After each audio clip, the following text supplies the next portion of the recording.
Elai da enpresa industrial bat, Antzolan kokatua, orain dela 60 urte inguru sortuta eta 3 planta ditunak. Bat dakagu nagusia Antzolan, hemen, Gipuzkoan, Euskal Herrian, beste bat dakagu Zelaian, Mexikon, eta 3. dakagu Txinan, Kunxianen. Elaik egiten du nagusiki automoziorako segurtasuneko piezak. Bereziki ditugu kotxentzako, atentzako zerraiak egiten ditugu, egiten dugu ebaketa zehatza eta plastiko injekzioa, gero egiten ditugu ere bai segurtasunezko piezak segurtasun ugalentzako. Azkenean, segunik asko kotxetan dakagun segurtasun horiek pieza batzuk elaiek egindakoak izango dira, egiten ditugu ere bai motorrentzako bridak eta adibidez frenoentzako plakak. Orduan hori da gure sektore nagusia automozioa eta gure teknologia ebaketa zehatza. Bere garaian egon zen proiektu europar bat, zian 25 kilometroko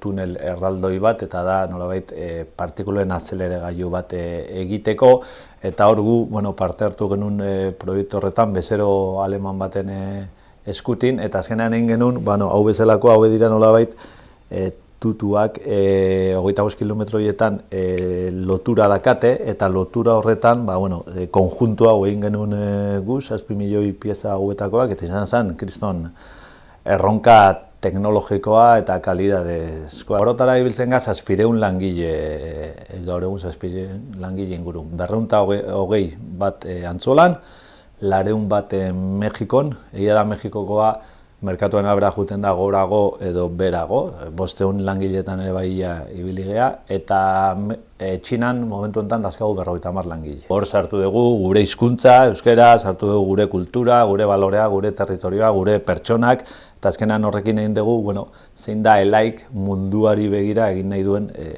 bidea. Elaik gareina dakana da, Elaik bidea ere bai egokitu behar duela Mexikon eta Txinan. Orduan, Elaik bidea askotan da Elai bidea, Elai Way, Elai Camino, Mexikora goazenean, pero gure apostua da sustraia eta oinarria bidea izatea, Elai bidea izatea. Elai bereziki aurretik egondako jendea kristonako lana egindakoa da, eta gu oraingoak saiatzen gira bintzat neurri hori ez jeiztea, ez dela erresa, eta Antzolan lan hizkuntza euskera da, gure prozedura, gure informazioa, gure bileretako hizkuntza, gure sistematika euskera da.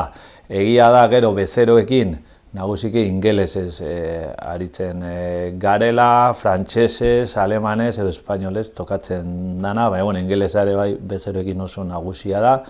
Eta gero ere bai komplikau egiten da gauzak beste plantako jendearekin interaktuazioa egiten dugunean. Azten garenean nazten euskaldunak, txinatarrak eta mexikarrak, ingelesez aritzen gea eta mexikarrekin nagusiki gazteleraz. Hortatzen dira gauza adibideak, deigarriak, askotan gure autokomplejoak, Ni beti gogatzen dut, software batzu ni hori biltzen naiz softwaren implementazioan txinatarrekin martxan jartzerak orduan, igual zuri beti juten zeizu burua gauza batzuk gazteleraz egitea du ingelesez, eta kontuatzen zea txinatar bati bakarrik txineraz hitz egiten duela berdin zaio.